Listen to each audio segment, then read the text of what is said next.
하나님 아버지,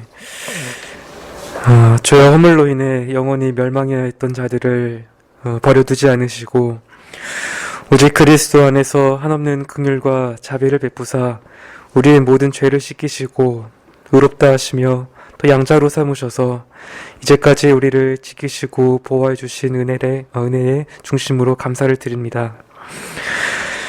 그러나 이 크신 사랑을 경험하고 날마다 그 은혜를 누리며 살아감에도 이에 대하여 합당한 순종을 돌려드리지 않을 뿐만 아니라 하나님의 계명을 벗어나서 세상을 사랑하고 또 우리 안에 여전히 놓지 못하는 우상을 섬기며 살아갈 때가 많이 있음을 고백하지 않을 수가 없습니다.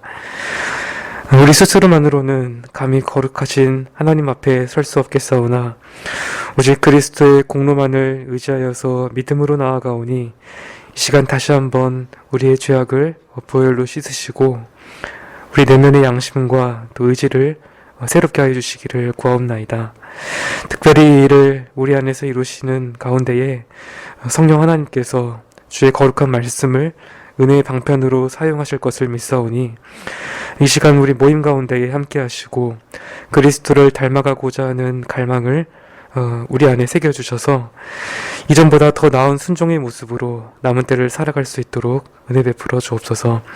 살아계신 우리 구주 예수 그리스도의 이름으로 기도드립니다. 아멘. 네, 성경 말씀 갈라디아서 5장 13절부터 24절까지 말씀을 보도록 하겠습니다. 네, 죄송하지만 마이크 볼륨 조금만 높여주시겠어요? 네, 갈라디아서 5장 13절부터 24절까지 말씀입니다. 네, 제가 봉독해드리도록 하겠습니다. 형제들아, 너희가 자유를 위하여 부르심을 입었으나 그러나 그 자유로 육체의 기회를 삼지 말고 오직 사랑으로 서로 종노릇하라. 온 율법은 내 이웃을 사랑하기를 내 몸같이 하라 하신 한 말씀에 이루었나니 만일 서로 물고 먹으면 피차 멸망할까 조심하라. 내가 이르노니 너희는 성령을 쫓아 행하라. 그리하면 육체의 욕심을 이루지 아니하리라. 육체의 소욕은 성령을 거스리고 성령의 소욕은 육체를 거스리나니 이 둘이 서로 대적함으로 너희의 원하는 것을 하지 못하게 하려 함이니라. 너희가 만일 성령의 인도하시는 바가 되면 율법 아래 있지 아니하리라. 육체의 일은 현저하니 곧 음행과 더러운 것과 호색과 우상숭배와 술수와 원수를 맺는 것과 분쟁과 시기와 분냄과 당짓는 것과 불리함과 이단과 투기와 술취함과 방탕함과 또 그와 같은 것들이라. 전에 너희에게 경계한 것 같이 경계하노니 이런 일을 하는 자들은 하나님의 나라를 유업으로 받지 못할 것이요 오직 성령의 열매는 사랑과 희락과 화평과 오래 참음과 자비와 양선과 충성과 온유와 절제니 이 같은 것을 금지할 법이 없느니라. 그리스도 예수의 사람들은 육체와 함께 그 정과 욕심을 십자가에 못 박았느니라. 아멘.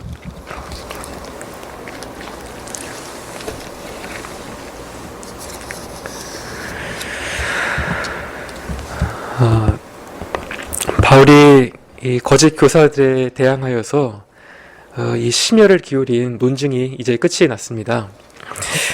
처음에 바울은 자신의 사도적 권위를 변호하면서 이 서신을 시작했습니다. 그가 전하는 복음을 변호하기 위해서입니다. 또한 유대주의자들이 가진 오류를 신학적으로 자세하게 논박했습니다. 사람이 율법의 행위가 아닌 오직 믿음으로 말미암아 의롭게 된다는 이신칭의의 교리를 분명하게 드러내었고 이 믿음 안에서 갈라디아인들이 자신처럼 자유롭게 살기를 바랬습니다. 이들은 그리스도 안에서 얻은 자유 안에 굳게 서야 합니다. 만일 할례에 순종한다면 치명적인 결과를 피할 수 없습니다. 그리스도에게서 아무런 유익을 얻을 수 없고 또 은혜에서 떨어져 버리고 맙니다. 따라서 갈라디아인들은 거짓 교사들의 촉구를 강력하게 저항해야 합니다. 이 거짓 교사들이 적지 않은 문제를 일으키기는 했지만 그래도 바울은 갈라디아인들이 복음에서 떠나지 않을 것을 확신합니다. 이들이 자신의 권고를 듣고 다른 복음에 굴복하지 않을 것이라고 분명하게 믿고 있습니다.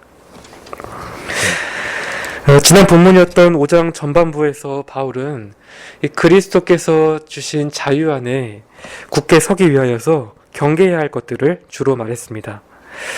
할례를 받아들여서 다시 율법의 속박으로 돌아가지 않도록 주의하라고 권면합니다. 이제까지 바울이 계속 말을 했던 것처럼 그리스도인들은 율법 아래에서 종노릇하지 않습니다. 또한 율법을 지키지 못했다고 해도 정죄를 받지 않습니다. 이미 그리스도 안에서 의로운 자들이 되었기 때문입니다. 참으로 놀라운 자유입니다. 이 세상에서도 자유는 탁월한 가치를 지닙니다. 감사하게도 우리가 모두 다 자유로운 나라에서 태어났습니다. 자유 없이 지내본 적이 거의 없다고 할 수 있을 만큼 날마다 자유를 누리며 살아갑니다. 그래서 오히려 자유가 얼마나 가치 있는 것인지를 잊고 살아갈 때가 많습니다. 하지만 항상 우리 곁에 있어서 당연하다고 생각했던 것들을 우리가 잃고 나면 그제야 그것들의 소중함을 깨닫게 되기도 합니다. 자유를 잃은 개인은 비참하고 국가도 마찬가지입니다. 우리가 성경만 보아도 이스라엘 백성이 바로와 블레셋 치하에서 얼마나 혹독하게 종살이를 했는지 쉽게 알 수 있습니다. 그때와는 다른 상황이지만 현재 우리도 이 코로나로 인해서 자유의 소중함을 돌아보는 시기를 지나고 있습니다. 언제가 될지는 몰라도 이전과 같은 일상의 자유를 우리 모두가 바라고 또 그리워합니다. 그런데 우리가 이 세상에서의 자유를 소중하게 생각한다면 그리스도께서 주신 자유에 대해서는 더욱 귀하게 여겨야 합니다. 이 땅에서의 자유는 아무리 소중해도 잠시 지나간 것에 불과합니다. 게다가 우리의 영혼이 죄의 종노릇하고 있다면 그런 자유가 우리에게 다 무슨 소용이 있겠습니까? 이 세상에서의 자유는 분명 소중하지만 정말 탁월하고 필요한 자유는 영적인 자유입니다. 바로 그리스도께서 주시는 자유입니다. 이 자유를 얻기 위해서는 돈을 지불하거나 대가를 치를 필요가 없습니다. 그저 믿음으로 우리의 손을 내밀기만 하면 값없이 은혜로 주십니다. 이렇게 그리스도께서 우리를 자유롭게 하시면 우리는 진정으로 자유로운 자들이 됩니다. 참으로 영광스러운 복음의 소식입니다. 그런데 이런 말을 듣고 종종 성급하게 생각을 하는 사람들이 있습니다. 그렇게 믿어서 구원을 받는다면 이제는 자기 마음대로 살아도 괜찮다고 생각을 하는 것입니다. 정말 그렇습니까? 자유를 누리며 산다는 것이 과연 이런 의미입니까? 얼핏 들으면 복음의 소식은 우리가 거룩하게 살고자 하는 어떤 동기나 열심을 없애버리는 것 같습니다. 그래서 실제로 어떤 이들은 이 칭의의 복음이 값싼 은혜의 복음으로 전락하지 않도록 다른 주장을 내세우기도 합니다. 이런 사람들에 따르면 이 그리스도를 믿고 의롭다함을 받았어도 하나님의 백성다운 순종의 모습이 없으면 최종적으로 구원에 이를 수 없습니다. 마지막 심판 때에 가서야 하나님께서 우리의 선한 행실과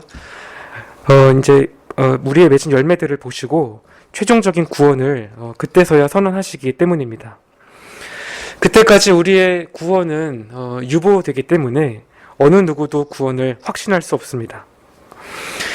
이런 주장은 결국 믿음만이 아니라 의로운 행위를 수반한 믿음으로 구원받는다는 결론에 이르게 됩니다. 하지만 이것은 오직 은혜 또 오직 믿음을 주장했던 이 종교개혁자들의 구호와 성경의 가르침과도 일치하지 않습니다. 참된 믿음은 분명 윤리적이고 거룩한 삶으로 드러나야 하지만 이런 모습은 믿음의 결과이지 칭의의 조건이 될 수는 없습니다. 오늘 본문 13절에서 바울은 이 복음의 자유가 결코 방종을 낳지 않는다는 사실을 말합니다. 앞에서는 율법주의에 대해서 경계를 했다면 여기에 대해서는 방종에 대해서 경고합니다. 이 둘은 언제나 복음의 자유를 잃게 만들거나 오용하게 만드는 것들입니다. 율법주의의 위험성에 관해서는 우리가 계속해서 살펴보았습니다. 우리가 입술로는 복음을 믿는다고 말하면서도 실제 삶에서는 자신의 행위로 하나님과 바른 관계를 맺으려고 애쓰기 쉽습니다. 하지만 참된 신자는 그리스도의 십자가를 통해서 율법의 저주에서 해방되어 자유를 가진 자녀입니다. 더 이상 하나님의 호의를 얻기 위해서 스스로 어떤 노력을 할 필요가 없습니다. 그리스도 안에서 우리를 있는 모습 그대로 받아들이셨기 때문입니다. 이 사실은 시간이 흐를수록 우리가 더욱 믿음으로 굳게 붙잡아야 하고 계속해서 묵상해야 하는 진리입니다.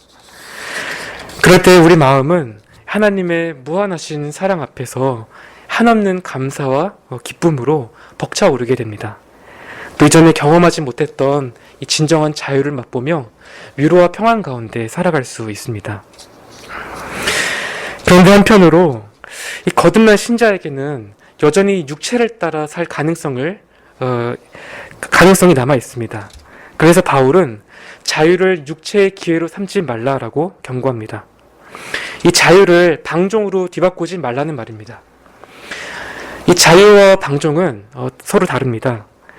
이것을 분명히 구별하기 위해서 우리는 그리스도께서 무엇을 위하여 우리에게 자유를 주셨는지를 분명하게 알아야 합니다. 그리스도인의 자유는 죄를 지을 자유가 아니라 죄로부터의 자유입니다. 하나님께서 우리를 자유케 하신 것은 결코 우리 자신의 부패한 자아나 만족시키면서 살라고 주신 것이 아닙니다. 이것은 하나님의 본성과 정반대되는 일입니다. 한 톨의 죄도 절대로 용납하시지 않는 지극히 거룩하신 하나님께서 어떻게 자신을 부인하시는 일을 하실 수 있겠습니까? 그것도 사랑하는 독생자를 내어주시면서까지 말입니다. 하나님께서 자유를 주신 목적은 우리로 하여금 죄에서 떠나서 거룩하신 그분을 닮아가도록 하는 데 있습니다.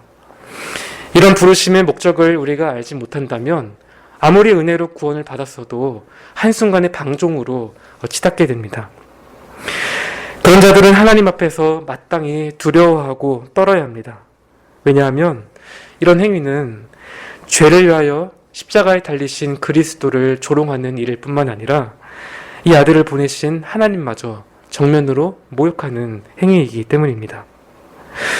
따라서 하나님의 은혜와 사랑을 경험한 신자가 방종하는 일 가운데 계속해서 머무른다면 혹독한 징계를 피할 수 없습니다.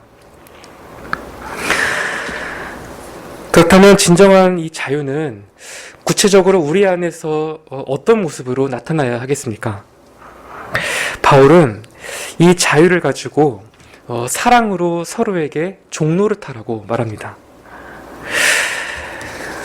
사실 어떤 면에서 이 구원받은 신자가 하나님을 사랑하고 또 함께 그리스도의 몸된 지체를 사랑하는 것은 당연해 보입니다. 모두가 그리스도의 십자가로 다 구원을 받았고 영원히 사랑받는 존재가 되었기 때문입니다. 그래서 사도 요한도 하나님이 이같이 우리를 사랑하셨으니 우리가 서로 사랑하는 것이 마땅하다라고 말합니다. 그런데 지금 바울의 표현은 이보다 좀 더 강합니다. 마치 율법의 의무를 다해야 한다는 것처럼 사랑으로 서로 종노릇하라고 하면서 이것이 온 율법의 핵심이라고까지 말합니다. 방금 전까지 바울은 율법으로부터의 자유를 이야기했기 때문에 조금 앞뒤가 맞지 않아 보입니다. 이것을 우리가 어떻게 이해하면 좋겠습니까?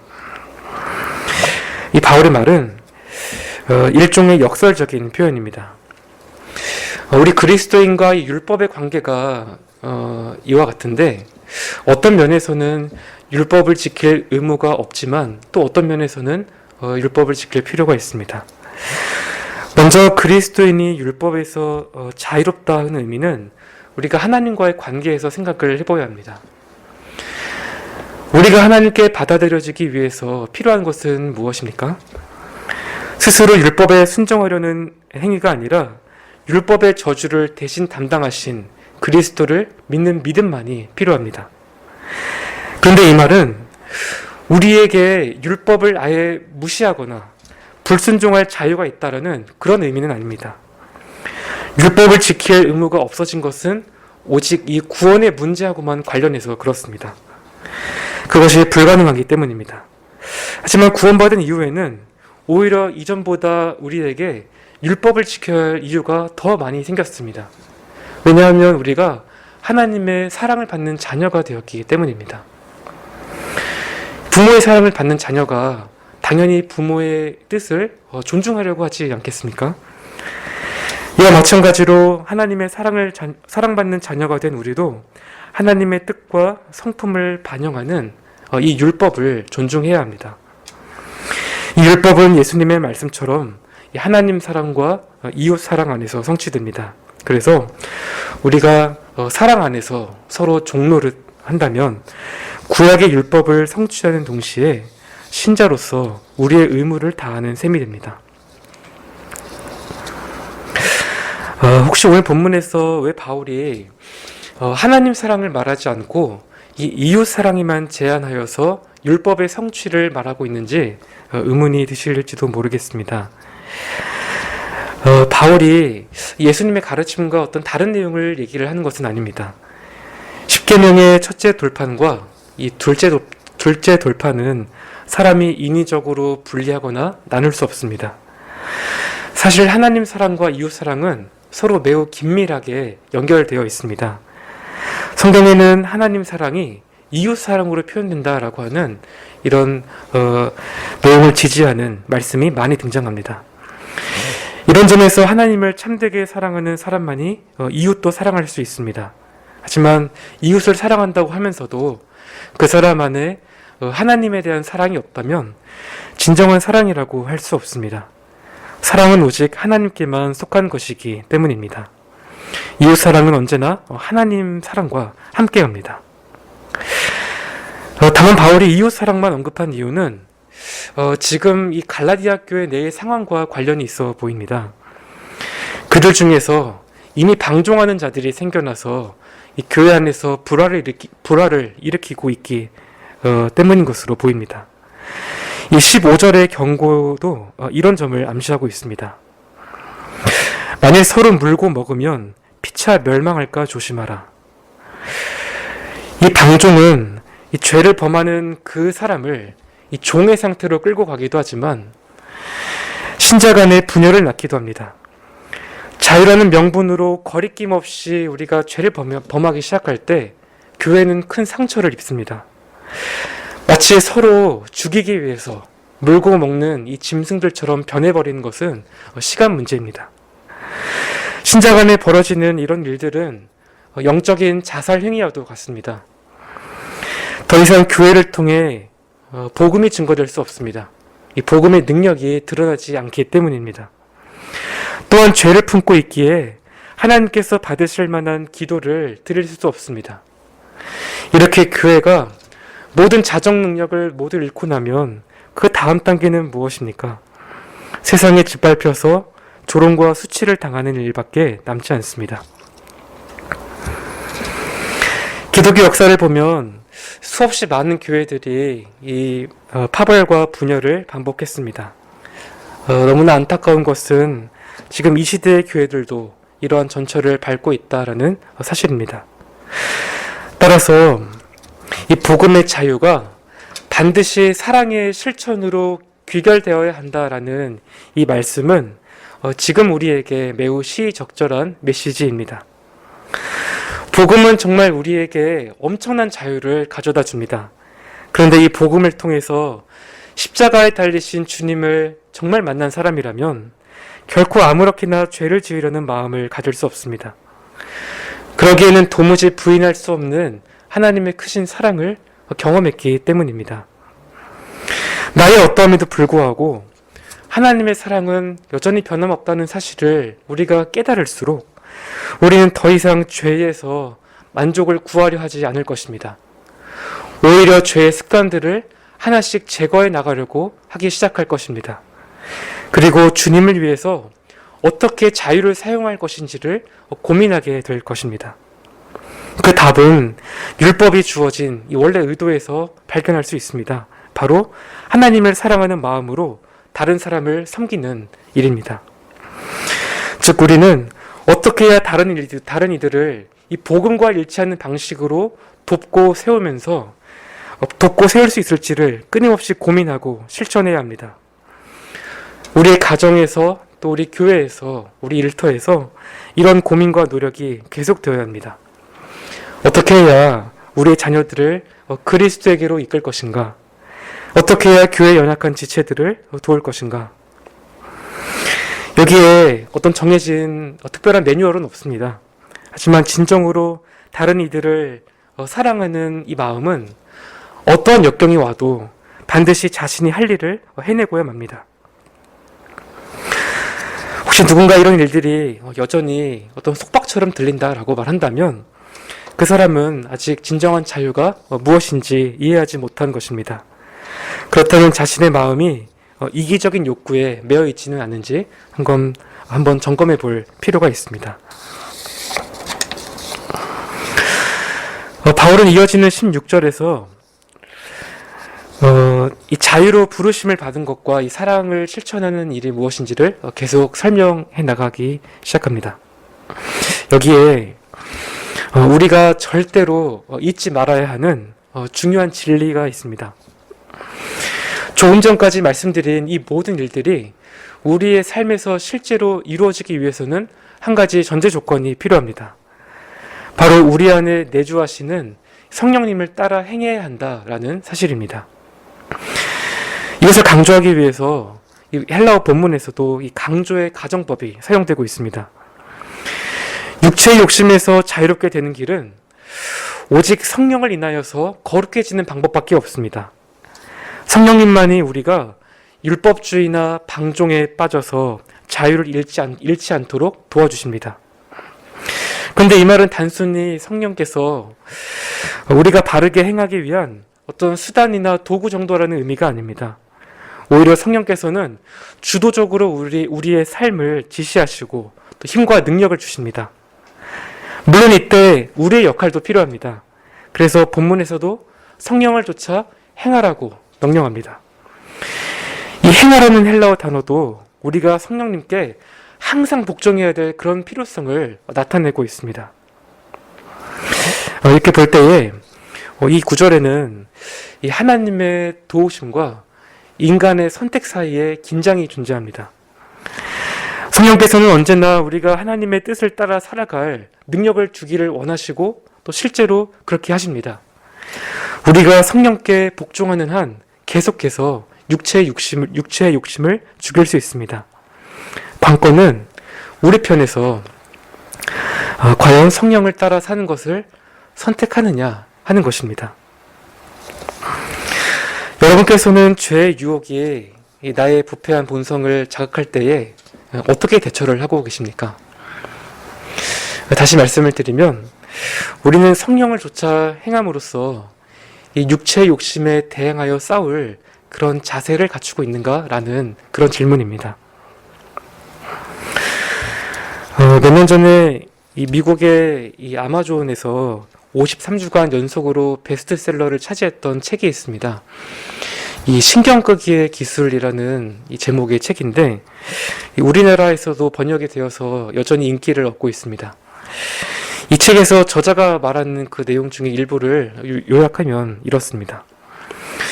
우리가 행복한 삶을 살기 위해서는 사람들의 어떤 이런저런 말들이나 사소한 것들 또 부정적인 것들에 신경 쓰지 말고 나를 행복하게 할 일에 집중해야 합니다. 그러지 않고 다른 무언가에 계속 신경을 쓰고 집착하는 이런 태도는 우리에게 더욱 큰 이 결핍감을 느끼게 할 뿐입니다. 이보다는 결핍 자체를 받아들이고 정말 우리를 행복하게 만들어주는 것들에 신경을 돌리라 이렇게 이야기를 합니다. 너무나 복잡한 현대사회를 살아가는 사람들에게 주는 나름대로의 어떤 유익함이 있다고 생각을 합니다. 또한 우리가 어떤 욕구나 감정을 잠재우기 위해서 또 다른 감정과 욕구를 발동시키는 그런 방법은 꽤나 효과적이라고 할 수 있습니다. 그런데 우리가 극복해야 할 대상이 이 죄의 문제라면 이야기가 달라집니다. 물론 우리가 죄를 짓고 싶어하는 유혹이 일어날 때 그 자리를 피하거나 다른 일로 관심을 돌리려고 하는 그런 노력은 필요합니다. 하지만 육체의 소욕은 결코 만만한 상대가 아닙니다. 우리의 의지만으로는 절대로 극복할 수 없습니다. 단순히 신경을 끈다고 해서 해결될 문제가 아닙니다. 많은 사람들이 이 선한 동기를 가지고 악한 욕심을 정복하려고 했다가 도리어 욕심이 더 강해지는 것을 경험했습니다. 근접적인 싸움은 모두 절망으로 끝이 나고 말았습니다. 이처럼 육체의 정욕을 어떤 제한과 금지로 묶으려는 시도는 무익할 뿐입니다. 심지어 우리의 타락한 본성은 무엇이 옳은지를 알면서도 그것을 뒤틀려고 하는 습성이 있습니다. 바울은 로마서 7장 11절에서 죄가 계명으로 말미암아 기회를 타서 나를 속이고 그것으로 나를 죽였다고 말합니다. 이 타락한 본성은 선한 율법조차 왜곡합니다. 율법으로 죄를 깨닫게 되는 순간 우리의 본성은 심하게 부풀어 오르고 날뛰기 시작합니다. 아담이 금단의 열매를 먹은 이래로 이 모든 사람은 금지된 길로 가기를 좋아하기 때문입니다. 따라서 앞서 말씀드린 것처럼 육체의 싸움에서 승리를 가져오는 유일한 조건은 성령을 좇아 행하는 길밖에 없습니다. 이렇게 우리가 성령의 인도함을 받는다면 사랑의 율법을 실천하는 일도 할 수 있게 됩니다. 그렇다면 이제 한 가지 실제적인 질문을 우리가 하지 않을 수 없습니다. 성도 여러분, 이 일이 잘 되십니까? 항상 성령 충만한 가운데에 우리가 죄를 극복하고 또 사랑을 실천하고 계십니까? 안타깝게도 우리의 현실은 그렇지 않습니다. 우리는 영적 전쟁에서 승리한 기억보다 패배한 아픔이 더 많습니다. 여전히 죄를 짓고 항상 섬기는 모습을 보이지 않습니다. 때로는 믿기 힘들 만큼 이 육체의 욕구는 강력합니다. 그래서 우리 신자 안에는 육체와 성령 사이에 강렬한 싸움이 일어날 수밖에 없습니다. 이 17절 말씀이 이런 점을 잘 묘사합니다. 육체의 소욕은 성령을 거스리고 성령의 소욕은 육체를 거스리나니 이 둘이 서로 대적함으로 너희의 원하는 것을 하지 못하게 하려 함이니라. 우리의 옛 본성은 아주 적극적이어서 틈만 나면 모든 수단과 방법을 다 동원해서 은혜를 대적합니다. 반대로 성령께서는 육체가 욕심을 이루지 못하도록 이 악을 내어 쫓으십니다. 그리고 이 두 본성 사이의 싸움은 우리가 살아가는 동안 계속됩니다. 옛 본성은 우리 안에 너무나 확고하게 자리를 잡고 있기 때문에 우리가 육신의 장막에 사는 동안에는 절대로 쫓아낼 수 없습니다. 너희 원하는 것을 하지 못하게 하려 한다는 말씀은 그만큼 육과 영의 이 세력 다툼이 팽팽하다라는 의미입니다. 따라서 아무리 구원받은 신자라도 원하기만 하면 성령을 쫓아 살아갈 수 있다고 생각해서는 안 됩니다. 우리가 인식하든 못하든 우리의 삶은 모든 면에서 성령이나 육체의 지배를 받고 있기 때문입니다. 이런 신자의 정황이 로마서 7장 18절 19절에도 잘 나타나고 있습니다. 내 속 곧 내 육신에 선한 것이 거하지 아니하는 줄을 아노니 원함은 내게 있으나 선을 행하는 것은 없노라. 내가 원하는 바 선은 하지 아니하고 도리어 원치 아니하는 바 악은 행하는도다. 하지만 우리 안에서 이 육체와 이 성령의 싸움이 아무리 강렬하다고 해도 우리가 낙심해서는 안 됩니다. 또 죄와 싸움을 하고 있고 또 이 싸움에서 많이 진다고 해도 자기 스스로가 그리스도인이 아니라고 생각할 필요도 없습니다. 오히려 스스로를 그리스도인이라고 생각하면서도 이런 싸움이 무엇인지를 모르는 바로 그 사람이 불신자일 가능성이 더 큽니다. 아니면 여러 죄의 습관 때문에 영적으로 죽어있는 상태일지도 모릅니다. 사실 이 내적인 전쟁이야말로 참된 그리스도인의 특징이라고 할 수 있습니다. 신자에게 있어서 최고로 다다를 수 있는 말은 완전이 아니라 투쟁입니다. 그래서 그 과정은 길고 지난하지만 우리가 죄로 인해서 놀라지는 말아야 합니다. 이 본문에서 신자의 삶에 대한 바울의 관점은 결코 비관적이지 않습니다. 16절에서 했던 권면을 이 18절에서도 다시 반복합니다. 아무리 영적 전쟁이 심해도 우리가 성령의 인도하심을 받는다면 율법과 죄의 지배 아래 살지 않을 것입니다. 이것은 소망과 확신에 찬 약속입니다. 우리의 내적인 전쟁은 영원히 계속되지 않습니다. 반드시 끝이 있는 싸움이고 궁극적인 승리가 보장된 싸움입니다. 언젠가 성령께서 완전한 승리를 쟁취하실 것이고 우리의 육체는 완전하게 정복될 것입니다. 그러니 우리의 이 투쟁을 선물이자 기쁨으로 받아들이시기 바랍니다. 분명 힘들지만 이것은 하나님을 향한 우리의 가장 진실된 이 표현이기 때문에 축복과도 같습니다. 또 새로운 본성의 가장 깊은 곳에 나온 의지이기 때문에 소망으로 가득 차 있습니다. 우리가 성령으로 충만할수록 이런 투쟁을 잘하는 사람으로 변화될 것입니다. 19절부터 23절에는 이 악의 목록과 성령의 열매가 서로 대조되어서 나타납니다. 우리는 이 목록을 가지고 이 자신의 어떤 영적인 상태를 점검해 볼 수 있습니다. 특히 성령의 열매는 이 그리스도인의 삶에 대해서 많은 것을 알려줍니다. 그 전에 먼저 이 악의 목록에 대해서 간단히 살펴보겠습니다.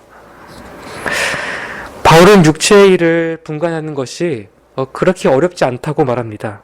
약간의 분별력만 있으면 누구라도 알 수 있습니다. 여기에 바울이 이것을 모두 15가지 정도로 나열을 했는데 여기에 나타난 목록이 전부는 아닙니다. 여기 21절에 또 그와 같은 것들이라는 이런 말로 끝내고 있기 때문입니다.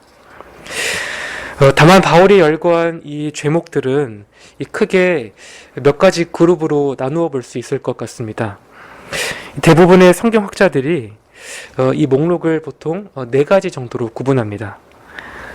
음욕, 또 이방 종교, 또 공동체에 대해 이 관계 안에서, 그리고 방탕한 삶과 관련된 죄들입니다.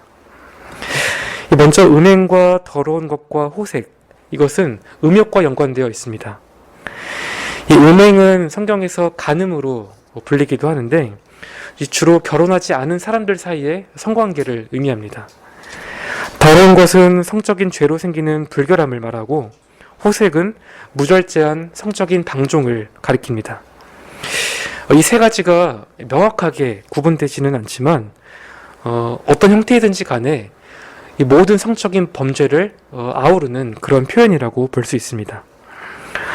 20절에 나타난 우상숭배와 술수는 이방 종교와 관련된 죄목입니다. 이 2가지는 하나님의 사랑에 대한 결핍에서 생겨납니다. 둘 다 참되고 유일하신 하나님을 경배하기를 거절하는 데 초점이 맞춰져 있습니다. 이어진 8개의 목록인 원수를 맺는 것, 분쟁, 시기, 분냄, 당짓는 것, 불리함, 이단, 투기는 보통 공동체를 파괴하는 죄악들입니다. 아마 이 목록이 가장 많은 것으로 보아서는 이 갈라디아 교회 안에 이런 문제들이 많이 발생하고 있지 않았나 생각해 볼 수 있습니다. 여기에 나타난 항목들도 이 서로가 중복되는 의미가 있어서 항상 명확하게 구분하기는 어려워 보입니다. 마지막 2 단어인 이 술 취함과 방탕함은 제어되지 않은 방탕한 생활을 말할 때 사용됩니다. 마치 이 오늘만 살고 죽을 사람들처럼 과도하게 먹고 마시는 그러한 행위입니다. 이것이 육체의 일들을 대표하는 전반적인 삶의 모습들입니다. 바울은 이런 일을 하는 자들은 하나님의 나라를 유업으로 받지 못할 것이라고 분명하게 경고합니다. 언제인지는 알 수 없으나 이 바울이 전에도 이런 경고를 했었습니다. 이제 다시 그들에게 경고하면서 육체에 속한 행위를 하는 사람은 결코 영생을 얻을 수 없을 것이라고 말합니다. 여기서 바울의 의도를 우리가 분별할 필요가 있습니다. 지금 바울은 이 그리스도인이 가진 이 구원의 확신을 흔들려고 하는 것이 아닙니다. 막 거듭난 신자이든 성령이 충만한 신자이든 모두 다 죄의 속성을 가지고 있습니다. 종종 믿는 자들도 이런 죄를 저지르곤 합니다.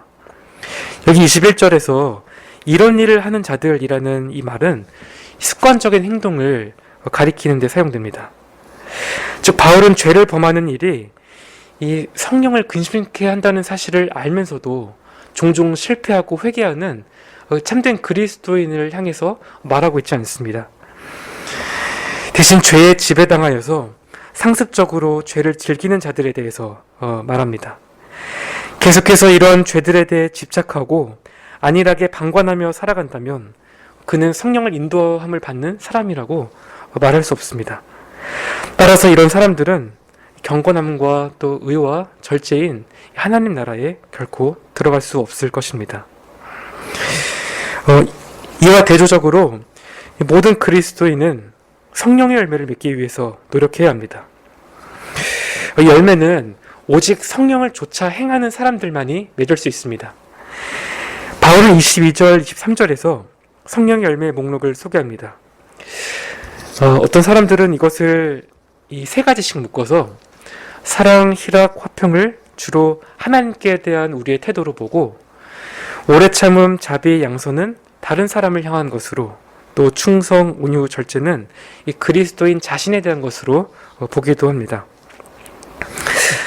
하지만 사랑이 제일 먼저 나온다라는 특징을 제외하고는 이것들을 명확하게 구분할 만한 기준을 찾기가 조금 어려워 보입니다.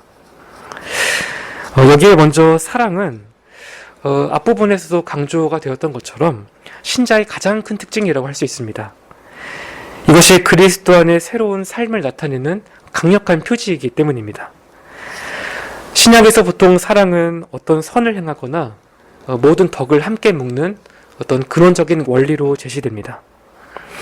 희락은 이 복음 안에서 하나님을 인하여 순전하게 기뻐하는 마음입니다. 그래서 어떤 조건이나 환경에 매이지 않고 힘들거나 슬플 때에 더욱 빛을 발하게 됩니다. 화평 역시 그리스도로 말미암아 하나님과 바른 관계를 맺게 된 데에서 오는 마음의 평안입니다.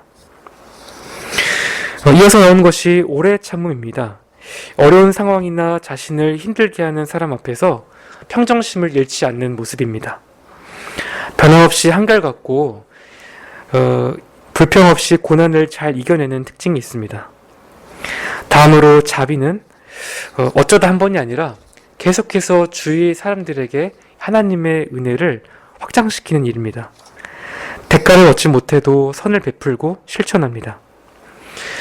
양선은 이 자비와 비슷하지만 친절이나 관대함에 좀 더 가깝습니다. 이것은 주로 도덕적으로 아름다운 삶을 살아가는 모습으로 나타나기도 합니다. 충성으로 번역된 다음 단어는 주로 믿음을 의미하지만 이 목록에서는 신실함을 가리킵니다. 성령의 인도를 받는 자들은 신실하게 맡은 의무를 감당하여서 신뢰를 얻기에 적합합니다. 이 충성이 온유로 이어지는데 온유한 사람은 하나님과 다른 사람을 향하여서 부드러운 성향을 가지고 있습니다. 좀처럼 화를 내지 않고 겸손하고 다정합니다. 마지막으로 절제는 육체의 욕구에 지배당하지 않고 통제하고 자제하는 능력입니다.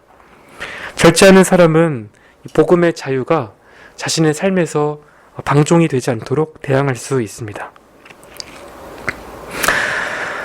간략하게 성령의 열매에 대해서 살펴보았는데 사실 이 열매라는 단어는 이 원어에서 단수로 복수가 아니라 단수로 표현이 되어 있습니다.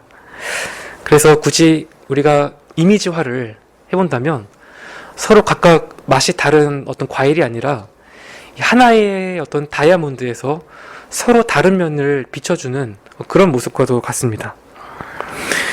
이런 점에서 이 성령의 열매는 이 서로가 다 함께 연결이 되어서 함께 자라간다라고 말할 수 있을 것입니다.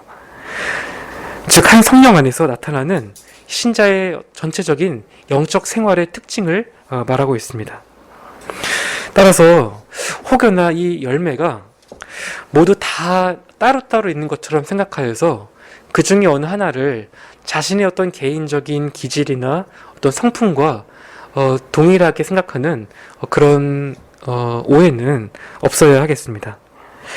이 성령의 열매는 이 성령으로부터 나오는 이 초자연적인 열매입니다. 반면에 사람의 기질이나 성품은 자연적이거나 후천적인 결과로 만들어집니다. 어떤 사람이 태생적으로 부드럽고 온순할 수 있습니다. 또 근검절약이 몸에 배어서 매사에 절제를 잘 할 수도 있습니다. 하지만 이런 성품이 곧 성령의 열매라고 할 수는 없습니다. 아무리 온순해도 얼마든지 사람이 신실하지 않을 수 있고 절제를 잘해도 얼마든지 이기적일 수 있습니다. 이런 점에서 은사도 마찬가지입니다. 어떤 사람들이 남들보다 더 많은 은사를 가졌다고 해도 이것이 곧 성령의 열매라고 할 수는 없습니다. 왜냐하면 때때로 성령의 은사는 이 거듭나지 않은 사람들에게도 주어지는 경우가 있기 때문입니다. 대표적으로 사울이 그러합니다. 하나님께 선택되어서 예언의 은사도 받았지만 결국 하나님을 버리고 비참한 죽음을 맞이했습니다. 이 성령으로 심령이 새롭게 되지 못한 것입니다. 성령의 열매는 거듭난 하나님의 자녀들 안에서만 자라납니다. 각 사람의 열매의 크기는 다 다를 수 있습니다. 하지만 이 열매를 전혀 갖지 못한 하나님의 자녀는 한 명도 없습니다. 그리스도에게 속하여서 자라가고 있음을 보여주는 참된 은혜의 징표는 바로 이 성령의 열매입니다. 우리 안에서도 이 성령의 열매가 아름답게 잘 맺어가고 있습니까? 이 열매를 자세히 들여다보면 내가 참 잘할 만큼 잘하지 못했구나라는 사실을 절실하게 깨닫게 됩니다. 그렇다면 열매의 성장을 위해서 우리가 해야 할 일을 해야 합니다. 성령께서는 우리의 협력 없이 열매를 만들어내지 않으십니다. 바울은 오늘 본문의 마지막 구절인 24절에서 우리가 열매를 맺기 위한 중요한 지침을 제시합니다. 그리스도 예수의 사람들은 육체와 함께 그 정과 욕심을 십자가에 못 박았느니라. 이것이 모든 신자가 성령의 열매를 낼 수 있는 근거이자 출발점입니다. 여러분께서는 정말 바울의 고백처럼 자신을 죄에 대하여서 죽은 자로 여기고 계십니까? 내가 그리스도와 함께 십자가에 못 박힌 존재라고 굳게 믿고 계십니까? 육체와의 싸움에서 나서기 전에 먼저 우리 안에서 자신이 새로운 피조물이 되었다라고 하는 분명한 자각이 있어야 합니다. 마치 죄를 지으면 옛사람이 되었다가 회개하고 순종하면 다시 새사람이 되는 것처럼 정체성에 혼란이 오면 안 됩니다. 그리스도의 십자가에 우리의 시선을 고정시켜 놓아야만 우리는 믿음 안에서 확신을 가지고 담대하게 죄와 싸워 나아갈 수 있습니다. 그 다음에 해야 할 일은 실제로 죄의 본성과 습관을 날마다 십자가에 못 박는 일입니다. 하나둘씩 무자비하게 타협하지 않고 죄를 죽여가야 합니다. 비느하스가 창으로 가늠한 남녀의 배를 꿰뚫었던 것처럼 죄도 그렇게 다루어야 합니다. 피 흘리기까지 죄와 싸워야 합니다. 물론 이 일은 성령 안에서 행할 때에만 가능합니다. 성령의 도움이 없이는 단 한 개의 죄도 제대로 죽일 수가 없기 때문입니다. 오늘 본문에서 우리는 이 복음의 자유가 사랑의 실천으로 나타나야 하며 이 일은 오직 성령을 따라 행할 때에만 가능하다라는 사실을 보았습니다. 비록 우리 안에는 성령의 소욕을 거스리는 육체의 저항이 있지만 우리가 성령의 인도하심을 받는다면 죄의 본성을 죽이고 성령의 열매를 맺어가게 될 것입니다. 날마다 성령 안에서 행하고 성령의 인도하심을 따라 살아가는 이 일에 하나님께서 우리 모두에게 복 주시기를 소망합니다. 네, 함께 기도하겠습니다.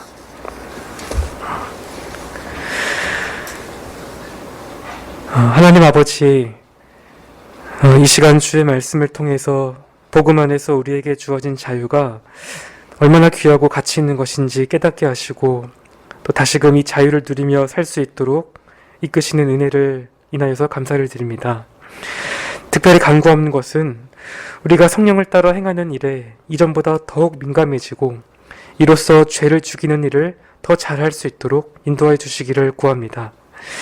열매 없는 자들처럼 육신의 정욕과 또 방종에 매여 살아가지 않게 하시고 끝까지 믿음 안에서 담대하게 우리의 당한 경주를 경주하며 성령의 열매를 많이 맺어갈 수 있도록 은혜 베풀어 주옵소서.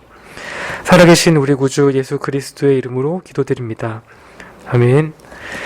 하늘에 계신 우리 아버지여, 이름이 거룩히 여김을 받으시오며 나라에 임하옵시며 뜻이 하늘에서 이룬 것 같이 땅에서도 이루어지이다. 오늘날 우리에게 일용할 양식을 주옵시고 우리가 우리에게 죄 지은 자를 사하여 준 것 같이 우리의 죄를 사하여 주옵시고 우리를 시험에 들게 하지 마옵시고 다만 악에서 구하옵소서. 대개 나라와 권세와 영광이 아버지께 영원히 있사옵나이다. 아멘.